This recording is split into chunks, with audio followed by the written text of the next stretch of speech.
Tips with Tony. Tips with Tony. All about nutrition from your favorite dietitian.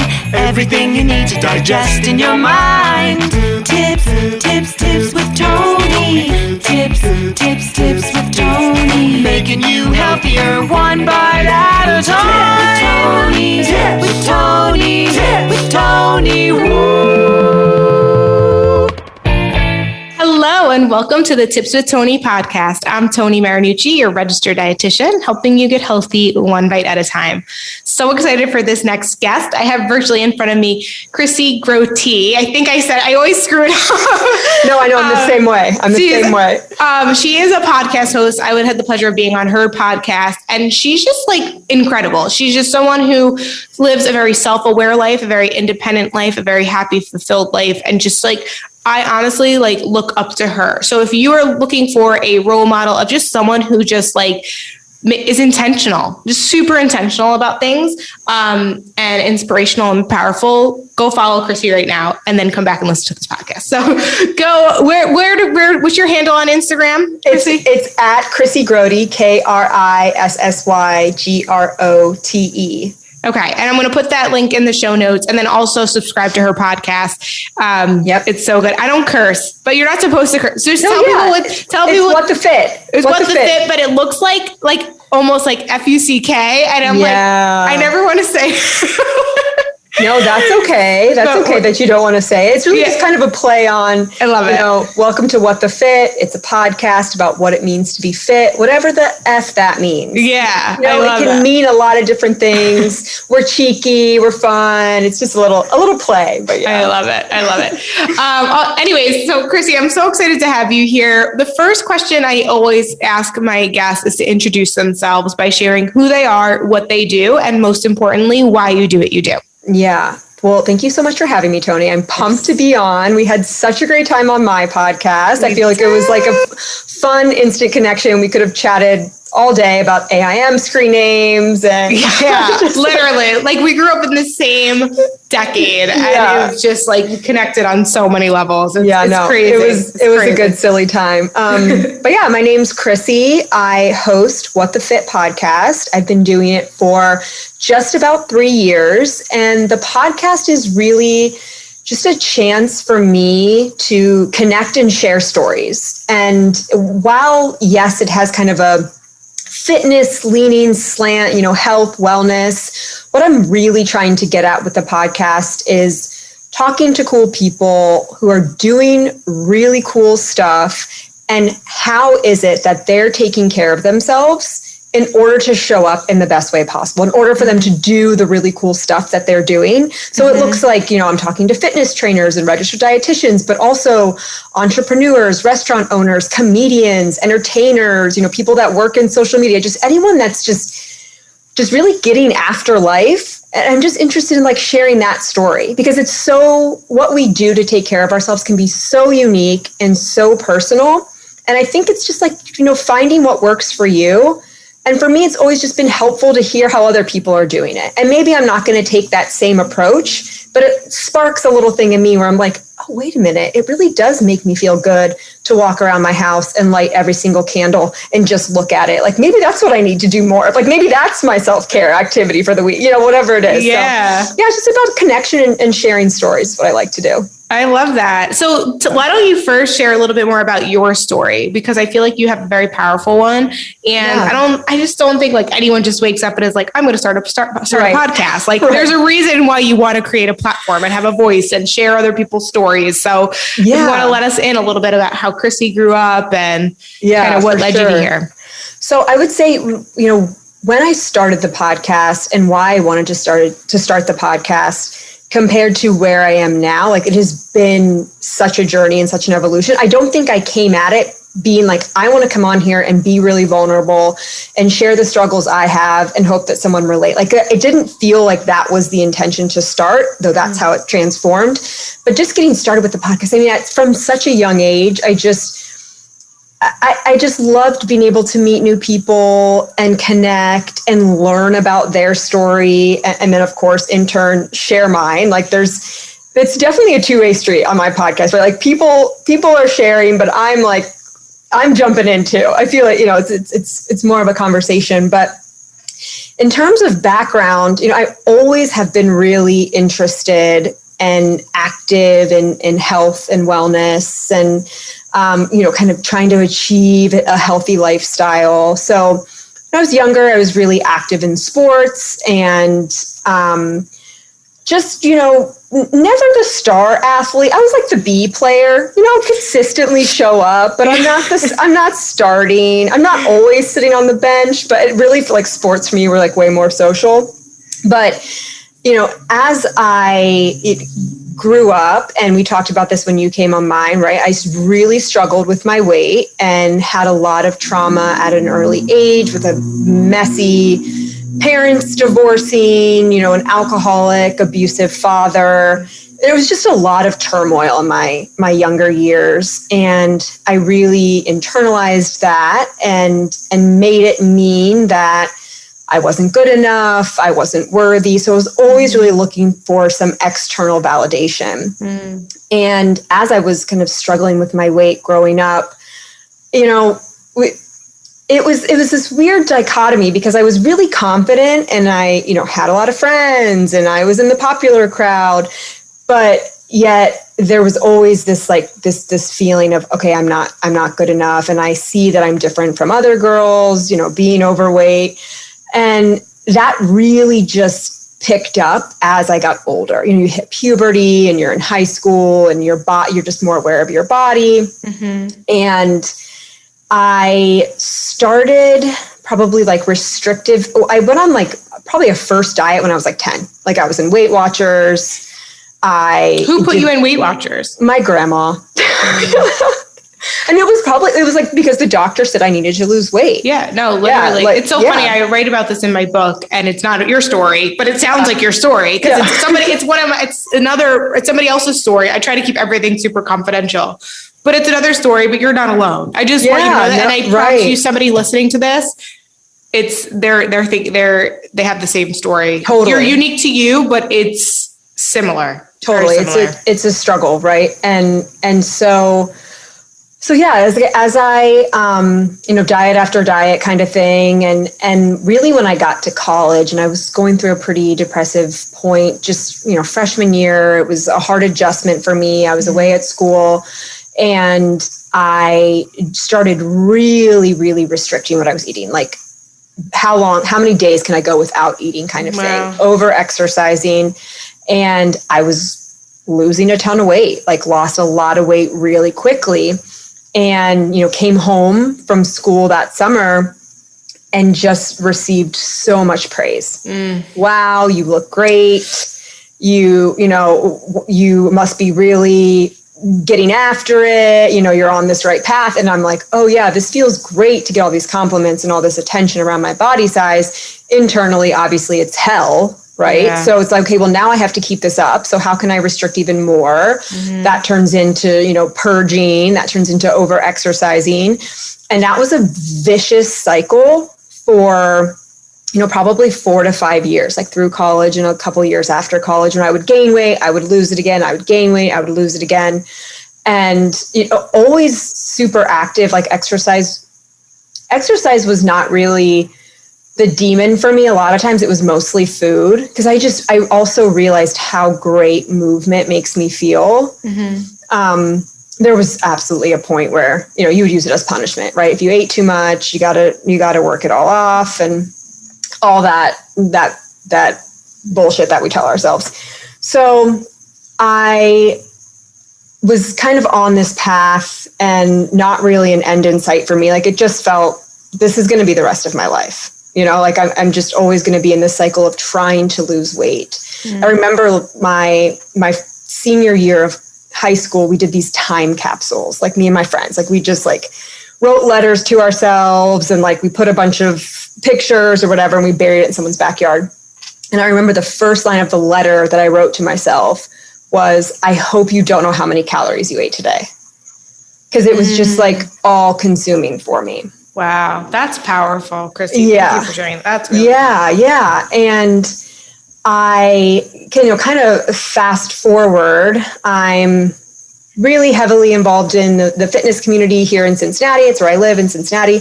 And ClassPass had just come to town. And so that kind of revolutionized the way we were doing fitness, because I was a group fitness junkie. I loved group fitness. I loved the energy. I loved the social aspect. I loved that it was different every time. You could pop in. So with ClassPass, it allowed me to try out a bunch of different studios, which kind of got me connected to a lot of different studio owners. And then I was at lunch one day with a coworker. And while all of this is happening, in the back of my mind is, I would love to start a podcast. I don't know what that podcast looks like. I don't know what it would be about, but it's just like, I've been consuming podcasts for a couple years. I'm like, I think I could really love this medium. So a coworker at lunch says, oh, hey, these two girls, they started this podcast. Don't even remember what it was, but I just felt this like burning fire inside that said, what if someone starts my podcast before I do?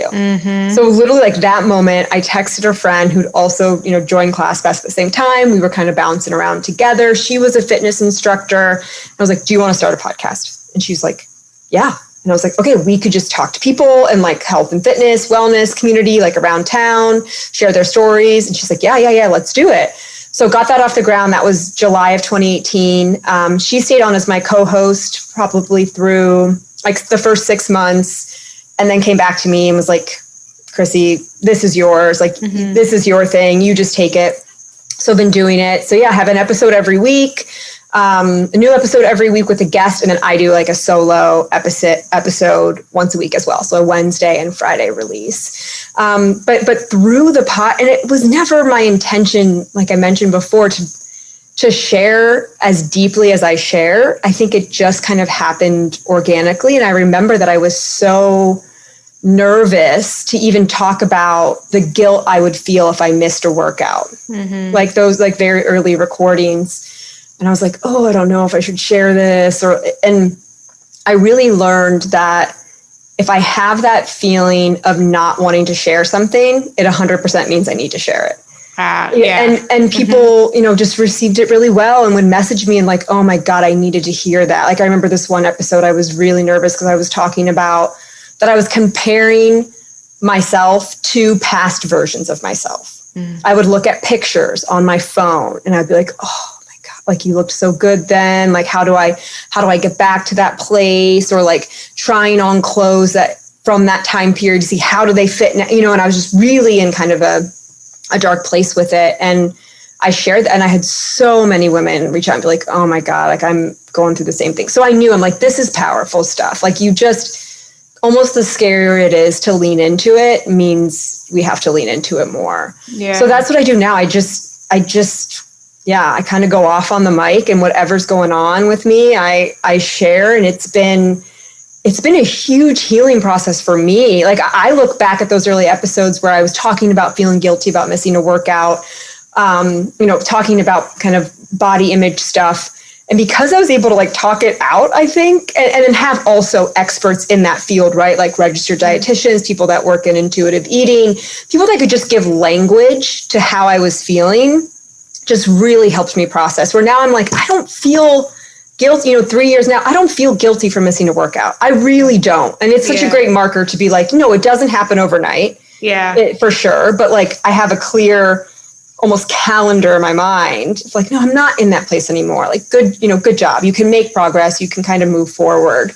And I think one of the biggest takeaways with, body image stuff is like now, because it still comes up, you have a bad body image day, or you just not whatever it is, or you feel the need to restrict, or you feel the need, I have to change my body.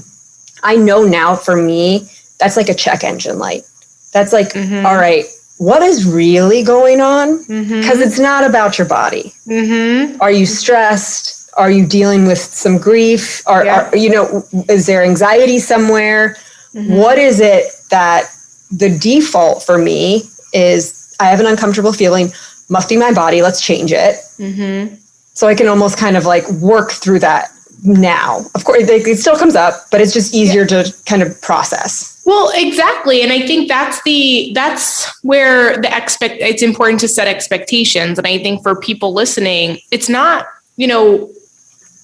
it's not about never having a bad body image day. Like you aren't going to love your body every day. And the other thing that I like to teach people is that before you can love your body, you first have to accept it. If you've been hating your body for years, you can't go from hating it to loving it overnight.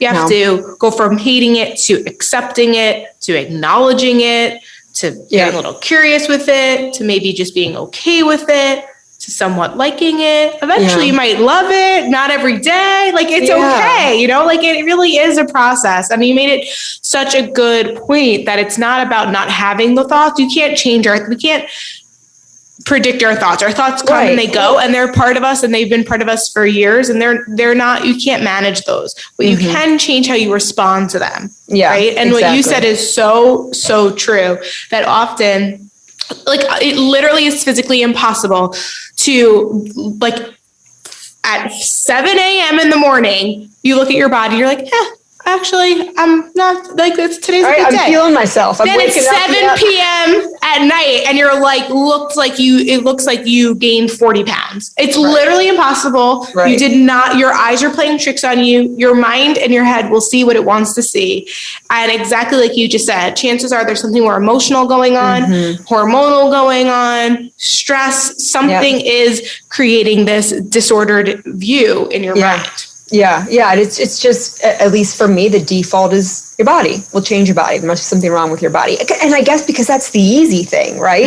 It's harder to acknowledge the deeper stuff that's probably going on. It's easy to be like, okay, well, tomorrow I'm just going to do a hard workout, or I'm going to do no carbs or whatever. Like, that's easy to control. My brain wants to control something. Yeah, that's such a good point. And I also just think too, especially if you grew up overweight and you grew up where people like you said, when you were younger, you kind of noticed like you were bigger than your peers. Yeah, of course. It almost, like, for me, it became what I blamed everything on. It's like, it's because of my weight. It has to be because of my weight. And you almost get used to that. And being able to detach from that is really challenging. But you're right. It's about having something to control, something tangible. And like you said, it is easier to do a detox than to actually listen to your body and heal your relationship with food and heal old past traumas. Like, it's not comfortable, you know, but really you got to do it. You got to do it. Yeah, that's what I'm really trying to work on right now, is just the very simple act of listening to your body. I've spent so many years turning off any mechanism to pay attention to my body. I don't want to pay attention to hunger. I don't want to pay attention to me being tired. I don't want to pay attention to me being sad. You know, like whatever it is, like it was just shut down. And now that practice and that process of really tuning in, it's difficult for me. You know, it's an ongoing practice, and it may very well be for the rest of my life, but you know, the time's going to pass. So you got to do something. So I'm trying to recognize, like, okay, this feeling is tired. Okay, I need to rest, you know, or like this is work stress. Okay, let's handle this. Or like, I'm feeling sad. Can we let ourselves be sad? You know, can we not try to move that feeling away? It's difficult. It takes practice. It does take practice. And like you said, right now it's challenging, and there will always be probably some layer of challenge to it. But just like you get better at responding to those negative body image days, you will be able to respond to, like, know your feelings and your emotions and be able to pinpoint them easier. Yeah. You know? I think so. So because it sounds like we kind of skipped. So we were talking about like when your relationship with food and exercise was quite damaged to now where you feel like everything's really have been healing. Where was the switch? Like, I know it said it takes time, but like, was there like a moment where it all clicked for you? Was there something pivotal that happened? Was there a specific guest that maybe you interviewed on a podcast that said something and you were just like, wow, I needed to hear that. Yeah. I don't know if there was one pivotal moment. I think it was just compounded over time. But I did have a guest on who turned into a really great friendship, but she's a registered dietitian, and she was really into kind of intuitive eating and more like body neutrality. So this idea of like, we don't even have to love our bodies or dislike our, like, how about they just don't matter that much? You know, like there's so many just more, a part of us. Exactly. Yeah, there's so many more important things. And I think it was like just that conversation that gave me language to use, you know, like language and words are really powerful. And so then it was just like, okay, I can kind of talk through some of these feelings that I've been having and things that I knew intuitively to be true, like the idea that our culture says as a woman, if you're smaller, you're worth more. Or like they put so much emphasis on shrinking ourselves and how it's blasted kind of at us from every angle at an early age. And like just that awareness, I'm like, oh yeah, that's true. It kind of like freed up to be like, okay, now that I'm aware of this and know this, I don't really have to be a slave to it. Not that it's not there and it's going to be there, but just like that, just that awareness. And I think, that conversation was really helpful for me. I mean, of course, things didn't change overnight, but I really think just being able to talk about it has been the biggest thing. I know now when stuff comes up for me, my strategies are like, I text or I call a friend. And like people that I trust and people that I can just call up. Like I had a day the other day. I saw a picture online, wasn't a good picture of me, wasn't flattering, right? And I kind of spiraled and I'm like, oh, I don't want this out there. All the thoughts we have. I felt shame. I felt embarrassment. I felt I physically felt my face getting hot. And I was like, okay, I'm going to call my brother. My brother and I are really close. And, as much as we talk about women, men really struggle with this too. And he's had his own journey and struggle too. So I called him and I was like, Ricky, I'm going to say something. We don't have to, continually talk about it. I need to release the energy out of my body and then we can move on. He's like, all right, let's hear it. And I say what I say how I'm feeling. He was like, yep, I got it. Yep, makes sense. I'm like, okay, thank you. Hang up the phone. And, I dwelled on it for a couple more minutes and then I went on with my night. And I think back on it now, I'm like, it doesn't bother. Like, you just got to release it. If you hold it in there too much, it festers. So, I'll text a friend, hey, I'm not feeling it today. Friends will text me. I know this may sound silly, but, I'm been talking about the thighs. I'm like, yep, there are your thighs. There they are. There we go. Let's move on. You just got to get it out. Yeah. I think that's so true, because I think what people, their default is to take action. They need to fix it. They need to change it. They need to do something. And it's often with the same urgency that, like, how you just described how you felt was very intense, right? Your face was getting hot. You almost like were short of breath. Like it was like really, really taking over you. It was a visceral reaction for sure. And so the response to a lot of, for that, because of that intensity, the response is often with that same intensity. But we know that if you try to go at that intensity full throttle, you're going to burn out, and it's going to lead you right back to where you were, and you're not going to have ever really learned anything. But I think what people forget is that feelings pass, emotions pass. I know. I forget that all the time. I forget it too. In the moment, I'm like, I'm going to be here for the rest of my life. This is permanent. Especially like on sad days, because I've always been known as like the happy girl, the happy kid, the happy smiley person. So when I'm sad, it like feels like so wrong. Like, what is wrong with me? I'm not allowed to be sad. Unfortunately, I've worked really, like, I've come very far, and now I just can recognize that, wow, it's a sad day. And like we were talking before we started recording, like about the weather. And it's like, one thing I have to reflect back to is like, if it was a sunny day today, I'd probably be in a really good mood. Like nothing really is happening. I'm just like down because it's dark and it's gloomy, and that's kind of normal. It's like normal to not have as much energy on a dark, gloomy, cold day versus like a hot, sunny day. Like that's completely normal. I relate. The acceptance part is like a huge component. So that was so helpful. Yeah, no, I'm really actually kind of going through it right now. I'm going through this week is really tough for me. So I don't know if I mentioned this to you when we recorded, but my younger brother passed away in a motorcycle accident. Oh no. It'll be 3 years in July. And so his birthday is next week. And it's heavy, right? Like it's just a really heavy, hard time. Everything feels more difficult, simple work tasks that normally I would have motivation to do, things I would enjoy. Like it's just not coming easily. And I'm proud of myself in this moment, because as hard and as difficult as it is these days and this, next month and kind of in the month after, I'm very aware. I'm like, it's not going to be this. I'm not going to feel this way forever. Like where I am right now in this kind of deep grief place. Like I'm not going to feel this way forever. I know that I'll come out of it.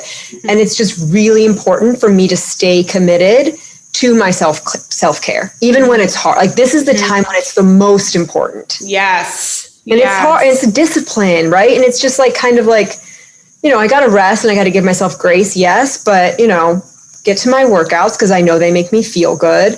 Do my work because I know I find value and I'm, committed and I have a responsibility and, get up and do a walk, like things like that where it's like, it's hard. Yeah. But I know that it'll kind of help me in the long run. And just like, let yourself be sad. This is a sad week. That's okay. Yeah. Well, I'm really sorry for your loss. That's thank you.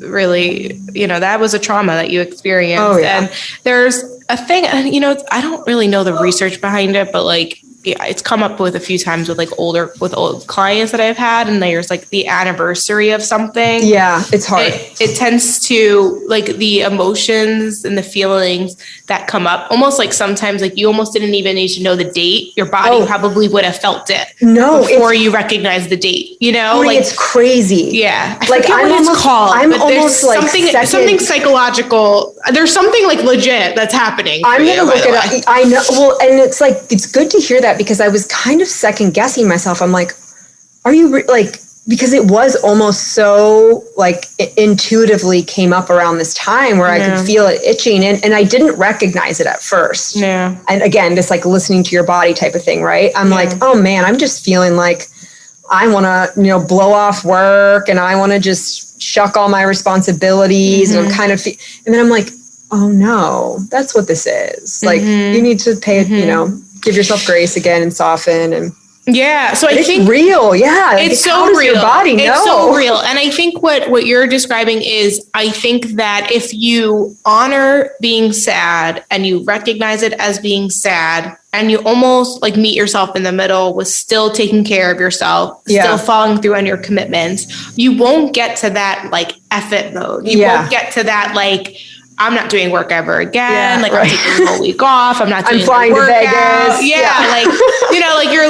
You're just, because you honored it and recognize it, like you could maybe go through the week a little slower. Yeah. And that's completely normal. Right. But I think for so many people, because it's easier, right? It goes back to that control to be all in or all out. We forget that the answer is always in the middle. Yeah. And it's going to take work either way. So let's choose the middle way. Exactly. The balance way. Right. Yeah. Like in the years past, I would just totally overschedule. I would party a lot. I would go out a lot, whatever, any kind of distraction, throw myself into work, throw myself into the podcast, like tons of meetings. And, it feels better, kind of this third year to be like, okay, you're sad. That's okay. Just be there. Yeah, it makes sense. It makes sense. Call a friend, call a family member. Yeah. Exactly. Wow. Awesome. So, Ari, well, I am curious because I guess we kind of already talked about kind of people that you've interviewed and lessons you've learned from that. But because you have interviewed so many people, you personally have had your own journey.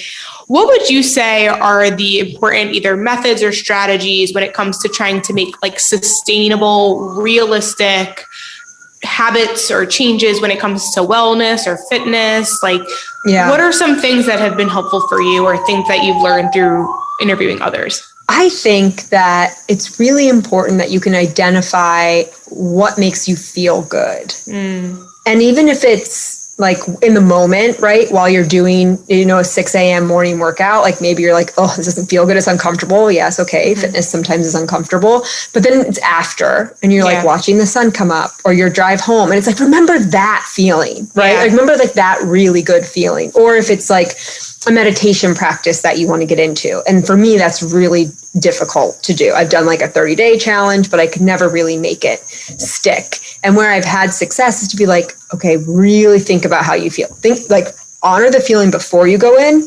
What does that feel like? I don't want to, I'm resistant. This is a waste of time. I have other things I could do.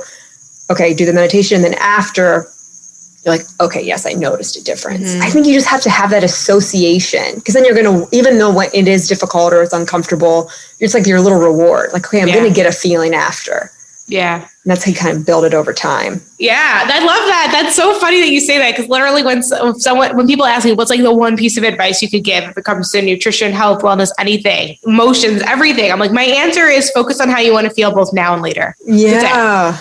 Honor your feelings now. Awareness. Focus how you want to feel. But then also think about like, what's the response to your action that you're taking or not taking? And how is that going to feel? And are you okay with feeling that way, whatever the end of that result is? And that will help you align your choices. So I love that. This is so good. We have so many, I feel like just so many connections. I know. It's so great. It's so awesome. What was this is like a sidebar, guys, but on her podcast, we talked about our screen names. What was your screen name?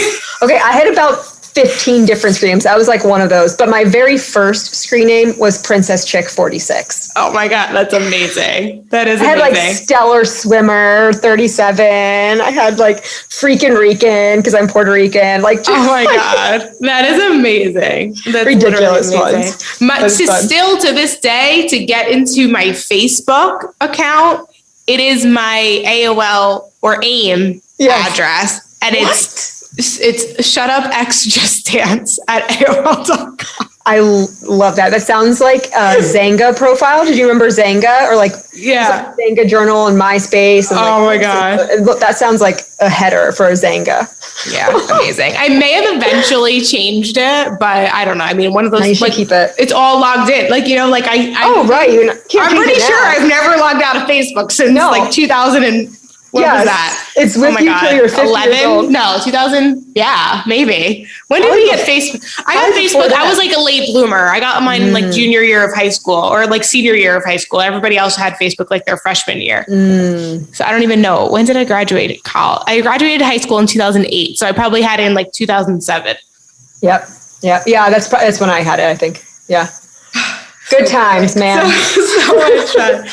All right, this has been amazing. Before we wrap up, is there any last minute kind of comments, thoughts, things that you feel like the listeners need to know? Yeah, I would just say if you're looking for a new podcast, my community, we like to call them What the Fit Walks. We go on a walk and we put in What the Fit and we listen. Check it out. It's on Spotify, iTunes. Instagram is at What the Fit Podcast. It's really fun. We have great conversation, lots of variety. Like there's tons of different types of people in different industries, all with really incredible stories. So hit it up, DM me, follow me. Yeah, definitely give Krissy a follow. She's an incredible interviewer.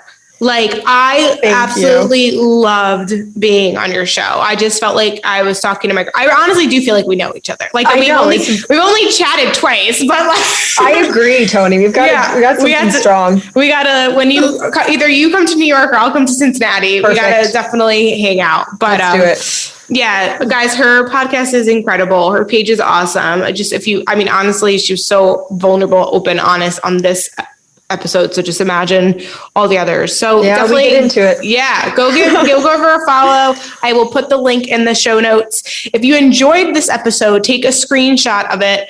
Tag us on your stories. Yeah. I'm at tips_with_Tony with an I, or the Tips with Tony podcast. And Krissy, spell out yours again one more time. Yeah, at Krissy Grote, KRISSY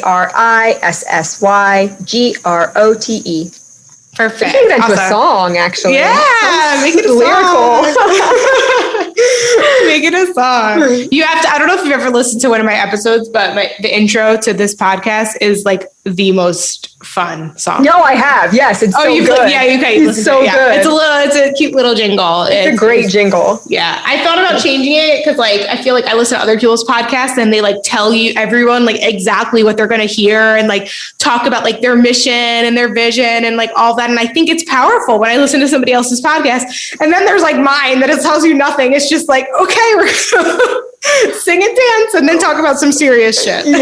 Well, I think that's a hard place too. I know we're going to wrap up, but the compare game where you're wait, are they doing something? Should I be doing it? And I just try to be okay, put your blinders on. This is you to you. Yeah. You're doing your thing. Yeah, of course, take some best practices, take some ideas, inspiration, but stay on your path too. Yeah. So for I sure. hear you though. It's hard. It's tough. For sure. There's a lot there are a lot of podcasts out there. There's a lot. There's a lot, but there's none like yours. So that's what makes it special. Tony. You're welcome. You're welcome. All right, guys. So yeah, if you're not subscribed, hit that subscribe button. A new episode comes out every Tuesday and Thursday. And when you're subscribed, you don't miss a beat. As always, this is Tony Marinucci, your registered dietitian, helping you get healthy one bite at a time.